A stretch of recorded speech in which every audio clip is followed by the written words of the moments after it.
આગળ વાત કરીએ નારી શક્તિ વંદન અધિનિયમ બિલને લઈને પીએમ મોદીએ ટ્વીટ કર્યું। તેમણે ટ્વીટમાં લખ્યું છે કે નારી શક્તિ એ સશક્ત ભારતની ઓળખ છે। પોતાના અટલ સંકલ્પ, સમર્પણ અને સેવાની ભાવના દ્વારા આપણા રાષ્ટ્રની માતાઓ, બહેનો અને પુત્રીઓ આજે દરેક ક્ષેત્રમાં ભારતનું ગૌરવ વધારી રહી છે। संसद सहित समग्र देश में नारी शक्ति वंदन अधिनियम बिल पर चर्चा चाली रही है। आज नारी शक्ति वंदन अधिनियम बिल सहित 3 बिल पर सांजे 4 वागे मतदान थशे। मतदान पहला अमित शाह संबोधन पण करशे।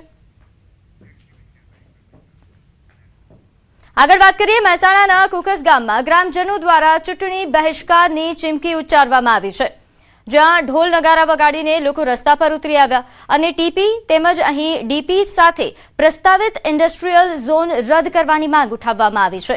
ગ્રામજનોનું કહેવું છે કે ઇન્ડસ્ટ્રીયલ ઝોનથી પ્રદૂષણ વધશે અને ગામના પર્યાવરણ તથા આરોગ્ય પર અસર પડશે, જેથી જો તેમની માંગણીઓ પૂર્ણ નહીં થાય તો તેઓ ચૂંટણીનો બહિષ્કાર કરી વધુ ઉગ્ર આંદોલન કરશે તેવી ચેતવણી આપી। तो વધુ વિગત સાથે મારી સાથે સંવાદદાતા કેતન જોડાઈ ગયા છે। કેતન, હાલ ગ્રામજનો રોષે ભરાયા છે, શું કારણ? ચોક્કસથી જણાવી દઉં કે મહેસાણા મહાનગરપાલિકાની ચૂંટણી હાલમાં ચાલી રહી છે, તો બીજી બાજુ મહેસાણા મહાનગરપાલિકામાં સમાવેશ થયેલા કેટલાક ગામો આ ચૂંટણીનો બહિષ્કારની ચીમકી ઉચ્ચારી રહ્યા છે। ત્યારે મહેસાણાના કુકસ ગામમાં ચૂંટણી બહિષ્કારનો રણકાર ફૂંકાયો છે। ઢોલ નગારા સાથે જે લોકો હોય છે, ગામજનો દ્વારા ડીપી, ટીપી અને ઇન્ડસ્ટ્રીયલ ઝોન સામે આંદોલન છેડ્યું છે। તેમના દ્વારા રાત્રે સભા કરી અને ચીમકી ઉચ્ચારવામાં આવી છે કે જો આગામી દિવસોમાં આ જે તેમની માંગણીઓ છે તે પૂર્ણ નહીં કરવામાં આવે તો તેઓ ચૂંટણી બહિષ્કાર કરશે। જી આભાર માહિતી આપવા બદલ। સ્થાનિક સ્વરાજ્યની ચૂંટણીમાં ભુવાનો મુદ્દો ગુંજ્યો છે। રાધનપુરના પૂર્વ ધારાસભ્ય રઘુભાઈ દેસાઈનું નિવેદન સામે આવ્યું। સંતલપુરમાં ચૂંટણી પ્રચાર દરમિયાન તેમણે નિવેદન આપ્યું। ભુવાથી ચૂંટણીઓ જીતાય નહીં તેવા પ્રકારનું તેમનું નિવેદન છે। સંતલપુરમાં ભાજપના જિલ્લા પંચાયતના ઉમેદવારના પતિ વજાભાઈ આહિર પર તેમણે નિશાન સાધ્યું છે। વજાભાઈ આહિર કે જે આલુવાસ ગામ ખાતે મહાકાળી માતા મંદિરે વર્ષોથી ભુવાજી તરીકે ગાદી સંભાળે છે। ભગવાને એમને બહુ મોટી ગાદી આપી છે, ત્યાં બેસીને આશીર્વાદ આપવાના હોય તેવા પ્રકારનું તેમનું નિવેદન। જો એમને ચૂંટણી લડવી હોય તો મને ભૂવો બનાવીને ત્યાં બેસાડી દો, મને આવડે છે, આ પ્રકારનું નિવેદન આપીને તેમણે નિશાન સાધ્યું છે। નોંધ્ય છે કે તેઓ વધુમાં કહ્યું કે ધર્મ અને રાજનીતિને ન જોડવું જોઈએ। એમને તો ગાંઠીએ બેઠા બેઠા આશીર્વાદ આપવાના હોય। જો એમને ચૂંટણી લડવી હોય તો મને ભૂકો બનાવી બેહાડવું, તો હું બાધા મને આપણે બાધા તંદોળા ના કહેવા, તો અમારે એ કરવાનું, તમારે આ કરવાનું। એટલે આવા લોકોથી સાક્ષી રહેજો। ધર્મની આડમાં અને ભગવાનના માતાજીના આડમાં જે લોકોને છેતરતા હોય એ લોકો કોઈ આપણું કલ્યાણ કરી શકે નહીં। એમની જવાબદારીઓ છે લોકોને આશીર્વાદ આપવાની, પણ હવે એ આશીર્વાદ લેવા નીકળી પડે એ વ્યાજબી મને લાગતું નથી અને આ એમને શોભતું પણ નથી। પણ હવે પોતપોતાની ઈચ્છા છે, પણ પ્રજા દરેક જો ભુવાને બધા મંત્રોને જો આશીર્વાદ આપી દે તેમ જીતાડતી હોય તો ગુજરાતના દેશના વડાપ્રધાન બધા મુખ્યમંત્રીઓ બધા એ જ થાય, બીજું કોઈ થાય નહીં। પણ પ્રજા પોતા રાજનીતિ અને ધર્મનીતિની જોડે સાચવતી નથી અને એનો આશીર્વાદ અલગ રીતે આપશે। તો આ તરફ ડાંગમાં સ્થાનિક સ્વરાજ્યની ચૂંટણીને લઈને રાજકીય ગરમાવો વધી રહ્યો છે અને પ્રચાર હવે જોર પકડી રહ્યો છે। જિલ્લામાં આવેલી આહવા 2 એસસી બેઠક આ વખતે ખાસ ચર્ચામાં છે, કારણ કે અહીં ત્રિપાંખીયો જંગ જામ્યો છે। ભાજપ, કોંગ્રેસ અને બીએસપી ત્રણેય પક્ષોએ પોતાના ઉમેદવારો મેદાનમાં ઉતાર્યા છે અને જીત માટે પૂરજોશમાં પ્રયત્નો પણ કરી રહ્યા છે। આ બેઠકની સૌથી રસપ્રદ બાબત એ છે કે એક જ પરિવારના સભ્યો અલગ અલગ પક્ષોમાંથી સામસામે છે। કોંગ્રેસના ઉમેદવારના સગા ભાણેજની પત્ની ભાજપ તરફથી મેદાનમાં ઉતરતા આ મુકાબલો વધુ રોમાંચક બની ગયો છે। કોંગ્રેસ તરફથી મામા દીપક પિંપરે અને ભાજપ તરફથી ભાણેજના વહુ શ્રદ્ધા તુષાર ખરે આ બંને પોતાની જીતનો દાવો કર્યો છે। આ બેઠક ધારાસભ્ય વિજય પટેલના ગામ સાથે સંકળાયેલી હોવાથી રાજકીય રીતે પણ ખૂબ મહત્વ ધરાવે છે। પરિણામે આ બેઠક પર સૌની નજર ટકેલી છે અને કોણ જીતે છે તે જાણવા માટે હવે મતદારોના નિર્ણયની રાહ જોવાઈ રહી છે। ચૂંટણીમાં આહવા 2 જિલ્લા પંચાયતની એસસીની સીટ છે, એના ઉપર ભારતીય જનતા પાર્ટીએ શ્રદ્ધાબેન તુષારભાઈ ખરેને ટિકિટ આપેલી છે એટલે એમને ખૂબ જ જનસમર્થન મળી રહ્યું છે। સામે એમના મામા સસરા છે અને એમની સામે લડી રહ્યા છે, ખૂબ મોટી વાત છે અને એ ખૂબ જ આખા જિલ્લામાં સૌથી વધારે લીડથી જીતનારી સીટ બનશે। મારા ભાણિયાની ઘરવાળીને ઊભું રાખીને આ એક ભાજપ પાર્ટી ખાલી રાજકારણ કરે છે, લોકોનું કામ કરતા નથી. તો લોકો આજે મારી સમક્ષ ઊભા રહીને મને રજૂઆત કરે છે કે સાહેબ તમે આ ચૂંટણી જીતી જશો કોંગ્રેસ પાર્ટીમાંથી તો અમારો આ રસ્તો અને જે પણ કામો છે તમે અમારા કામ કરશો. આગળ વાત કરીએ મોરબીના હળવદમાં આમ આદમી પાર્ટીના નેતાઓ દારૂની મહેફિલ માણતા ઝડપાયા. હાઈવે પર ચાલુ ગાડીમાં આમ આદમી પાર્ટીના દિલ્હીના કાર્યકર અને સ્થાનિક નેતા દારૂની મહેફિલ માણતા ઝડપાયા. પોલીસના પેટ્રોલિંગ દરમિયાન શંકાસ્પદ વાહન ચકાસતા તેમાં દારૂ પાર્ટી ચાલી રહી હોવાનું બહાર આવ્યું. પોલીસે હિતેશ વસમોરા અને દિલ્હીના આમ આદમી પાર્ટીના કાર્યકર તેમજ હળવદ ધાંગધ્રાના પ્રભારી વિકાસ કુમારને ઝડપી પાડ્યા. પોલીસે વિદેશી દારૂની બોટલ, એક કાર, 3 મોબાઈલ પણ કબજે કર્યા છે. પોલીસે બંને સામે ગુનો દાખલ કરી વધુ કાર્યવાહી હાથ ધરી. આમ આદમી પાર્ટીના બે નેતાઓ દારૂની મહેફિલ મારતા મળી આવ્યા હતા, જેમના નામ છે વિકાસ કુમાર, વિજય કુમાર, જેઓ દિલ્હીના રહેવાસી છે, અને સાથે હિતેશ મનસુખભાઈ વરમોરા, જે હળવદના રહેવાસી છે. બંને દારૂ પીધેલી હાલતમાં કારમાં પોતે દારૂને કબજામાં રાખીને દારૂની મહેફિલ માણી રહ્યા હતા, અને તેમજ તેઓ દારૂ પીધેલી હાલતમાં કાર ચલાવી રહ્યા હતા, જેથી હળવદ પોલીસે તેમની વિરુદ્ધ ગુનો નોંધી અને આગળની કાર્યવાહી કરેલ છે.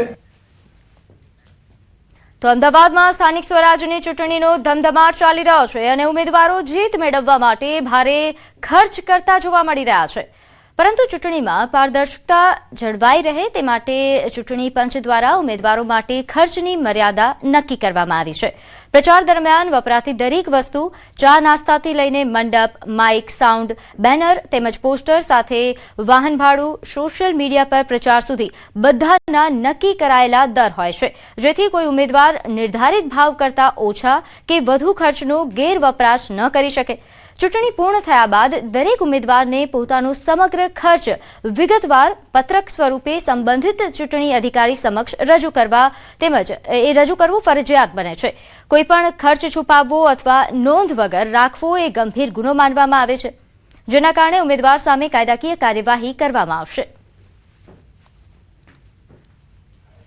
ઉમેદવારોની ખર્ચની જે છે મર્યાદા નક્કી કરવામાં આવે છે. એના પાછળનું મુખ્ય કારણ એ છે કે ઉમેદવારો જે કઈ ચૂંટણી સંબંધી ખર્ચ થાય એમાં એક સમાનતા રહે, કે એક મિનિમમ જે કોઈ પણ ભાવ નક્કી થાય એના કરતાં ઓછો ભાવ ન દર્શાવી શકે. બાદ ભાવ નક્કી થતા હોય છે. એ ભાવ છે એ અમદાવાદ જિલ્લામાં નક્કી કરી લેવામાં આવેલા છે, અને એની માહિતી તમામ રાજકીય પક્ષો અને આરઓ દ્વારા સંબંધિત ઉમેદવારોને પણ આપવામાં આવેલ છે. ત્યારે હાલ વધુ વિગત સાથે મારી સાથે સંવાદદાતા વિભુ જોડાઈ ગયા છે. વિભુ, હાલ અમદાવાદમાં ચૂંટણી પ્રચારનો ધમધમાટ ચાલી રહ્યો છે. કેવા પ્રકારનો ખર્ચ થઈ રહ્યો છે? શું નિયમો? પ્રીતિ, ચૂંટણીનો ધમધમાટ છે તે ચાલી રહ્યો છે અને ઉમેદવારો છે તે જીત માટે ખર્ચ કરતા હોય છે.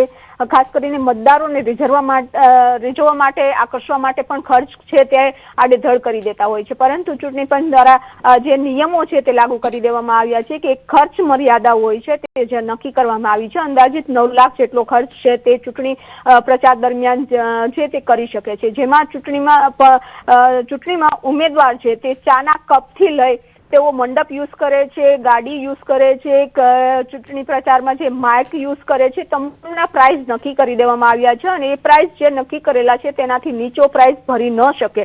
અને એક આખું રજીસ્ટર છે તે મેન્ટેન કરવાનું હોય છે કે જ્યારે ઉમેદવારી ફોર્મ ભરાઈને જે ફાઇનલ થઈ ગયા છે ઉમેદવારોએ લઈ અને જીત સુધીનું જ્યારે આખું ચૂંટણી પ્રક્રિયા પૂર્ણ થાય છે ત્યાં સુધીમાં જેટલો પણ ખર્ચ કર્યો છે તેનું રજીસ્ટર ચોક્કસ રાખવું પડે છે અને ત્યારબાદ તે રજીસ્ટર છે તે જે આરઓ હોય છે તેની સમક્ષ રજૂ કરી દેવાનું હોય છે અને જો ખર્ચ વધારે આવે તો તેના પર એક્શન લેવાતા હોય છે. જી વિભુ, આભાર માહિતી આપવા બદલ. અમદાવાદના અસારવા વોર્ડમાં ભાજપ માટે કપરા ચઢાણ જોવા મળી રહ્યા છે, જ્યાં પોસ્ટર વોર બાદ હવે જનતાએ ઉમેદવારોને સીધો જાકારો આપ્યો. કિસ્મત અને ઓમનગર સોસાયટીના રહીશોએ ગટર તેમજ ગંદા પાણીની વર્ષો જૂની સમસ્યાનો ઉકેલ ન આવતા ભારે રોષ વ્યક્ત કર્યો. ખાસ કરીને પૂર્વ કોર્પોરેટર અનુ પટેલના અહંકારી વર્તન અને વોટની જરૂર નથી તેવા તેમના જૂના ટોણાને યાદ કરીને મહિલાઓ અને સ્થાનિકોએ પ્રચાર માટે આવેલા ઉમેદવારોને સોસાયટીમાં પ્રવેશતા અટકાવ્યા. વોર્ડના હોદ્દેદારોની સમજાવટ છતાં લોકોએ ભાજપ ભગાવોના નારા લગાવી ચારેય ઉમેદવારોને પ્રચાર કર્યા વગર જ વિલા મોઢે પરત ફરવું પડ્યું. તો કિસ્મત અને ઓમનગર સોસાયટીમાં હાલ આ વિરોધ થઈ રહ્યો છે. અહીં વર્ષો જૂની સમસ્યાઓ છે જેનો ઉકેલ ન આવતા સ્થાનિકો ભારે રોષમાં જોવા મળી રહ્યા છે, જેના કારણે તેમણે ઉમેદવારોનો વિરોધ કર્યો. 4 ઉમેદવારો જે પ્રચાર માટે આવ્યા હતા તેમને જાકારો આપ્યો, તેમને પ્રચાર કર્યા વગર જ વિલા મોઢે પરત કરવા મજબૂર કર્યા. નોંધનીય છે કે અહીં સ્થાનિક મહિલાઓ દ્વારા જૂના એક નિવેદન અંગે પણ રોષ વ્યક્ત કરવામાં આવ્યો. પૂર્વ કોર્પોરેટર અનુ પટેલ કે જેમણે એકવાર એવું કહ્યું હતું કે મારે તમારા વોટની જરૂર નથી, તે ટોણાને યાદ કરીને તેમણે જાકારો આપ્યો. આગળ વાત કરીએ બોટાદ જિલ્લામાં સ્થાનિક સ્વરાજની ચૂંટણીને લઈને હાલ પોલીસ એક્શનમાં આવી છે. શહેરના મુખ્ય માર્ગો પર ફૂટ પેટ્રોલિંગ હાથ ધરવામાં આવ્યું છે. સ્થાનિક સ્વરાજની ચૂંટણી અને આચારસંહિતાને ધ્યાનમાં લઈને ભયમુક્ત અને શાંતિપૂર્ણ માહોલમાં મતદાન થાય તે માટે કાર્યવાહી કરી રહી છે. નોંધનીય છે કે ગુનેગારોની અટકાયત, તડીપાર કરવા તેમજ પાસા સહિતની કાર્યવાહી કરવામાં આવી. શહેરમાં પ્રવેશવાના મુખ્ય માર્ગો પર ચેકપોસ્ટ શરૂ કરવામાં આવી રહ્યા છે. આ ઉપરાંત ગુનાહિત પ્રવૃત્તિ થતી હોય તો પોલીસનો સંપર્ક કરવા લોકોને અપીલ કરવામાં આવી.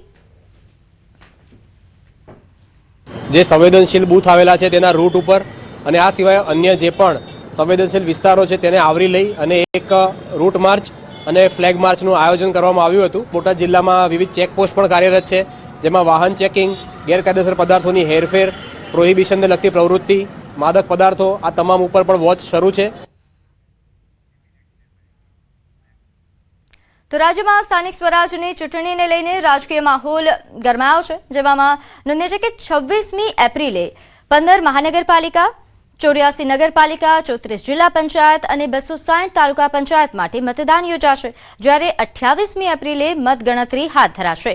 આ વખતે ચૂંટણીમાં ત્રિપાંખીયો જંગ જામ્યો છે, જેમાં ભાજપ, કોંગ્રેસ અને આમ આદમી પાર્ટી વચ્ચે સીધી ટક્કર જોવા મળી રહી છે. ખાસ કરીને નર્મદા જિલ્લામાં જિલ્લા પંચાયત અને તાલુકા પંચાયતની બેઠકો પર ભારે રસાકસી છે. અહીં જિલ્લા પંચાયતની 22 અને તાલુકા પંચાયતની 102 બેઠક માટે ઉમેદવારોનું ચિત્ર સ્પષ્ટ થઈ ગયું છે અને તમામ પક્ષોએ જોરશોરથી પ્રચાર પણ શરૂ કરી દીધો છે. જિલ્લાના વાડિયા બેઠકને સૌથી મોટી અને મહત્વપૂર્ણ બેઠક માનવામાં આવ્યા છે. નોંધનીય છે કે આ બેઠક પર જિલ્લા પંચાયતમાં છેલ્લા સમયથી ભાજપનો જ કબજો રહ્યો છે, જ્યારે તાલુકા પંચાયતમાં કોંગ્રેસ મજબૂત રહી છે.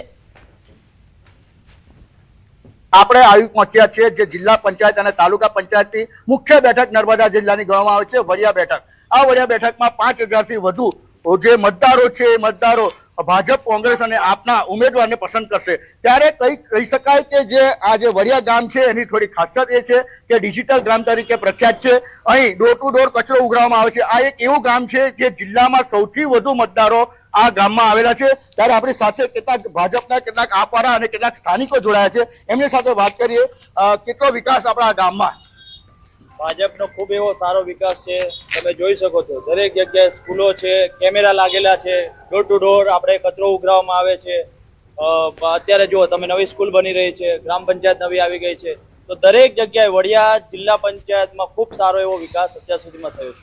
ખાસ વાત કરીએ તો જે વડિયા ગામ પંચાયત છે, કેટલા મતદારો છે અને તમે જ્યારે હવે તાલુકા પંચાયત અને જિલ્લા પંચાયતની ચૂંટણી લડવા જઈ રહ્યા છો તો કઈ રીતે આપણે કયા વિકાસના કાર્ય લઈને જઈશું? ખાસ જો અત્યારે તો લગભગ ઘણા કામો થઈ ગયા છે, પણ કોઈક જે કામો અગાઉથી આપણે મૂકેલા છે, બાકી રહી ગયા છે, હવે અમે કરવા માટે મતદારો પાસે જઈએ છીએ અને ગેરંટી આપીએ છીએ કે મોદી સરકાર અને ભૂપેન્દ્ર સાહેબના નેતૃત્વમાં અમે દરેક કાર્ય જે બાકી રહી ગયા છે એ આવનાર સમયમાં કરવાના છે. તમને હું કઈ પૂછવા માંગીશ તે એવા કયા મુદ્દાઓ છે જે ખાસ જે જિલ્લા પંચાયત, તાલુકા પંચાયતને લગતા હોય અને હજુ 6 ટર્મથી જે ભાજપનું શાસન છે ત્યારે એવા કયા મુદ્દા લઈને આપણે આપવાળા મતદારો પાસે જઈ ગયા છે?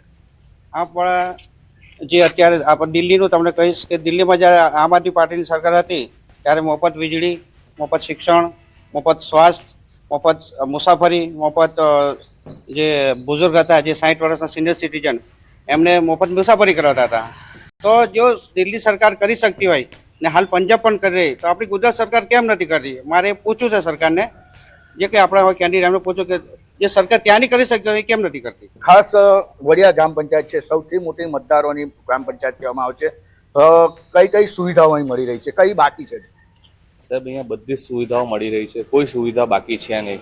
ગામમાં સ્કૂલ છે, ગામમાં પંચાયત છે, ઘર ઘર પાણી છે, ઘર ઘર શૌચાલય છે, રોડ રસ્તા લાઇટ, આખા ગામમાં કેમેરા છે, હજુ બીજી કઈ સુવિધા, ગટર લાઈન પણ બધી ક્લિયર છે. કે જે વડિયા ગ્રામ પંચાયત અને જિલ્લા પંચાયતની જે ચૂંટણી આવી રહી છે જેમાં ત્રિપાક્ષીય જંગ ખેલાવા જઈ રહ્યો છે. ભાજપ, કોંગ્રેસ અને આપ વચ્ચે સીધો જંગ થવાનો છે. ત્યારે હવે જોવાનું એ રહ્યું કે જે વડિયા ગ્રામ પંચાયત અને તાલુકા પંચાયત અને જિલ્લા પંચાયતની સીટ કોણ બાજી મારે છે. દીપક પટેલ, ન્યૂઝ 18 ગુજરાતી, નર્મદા.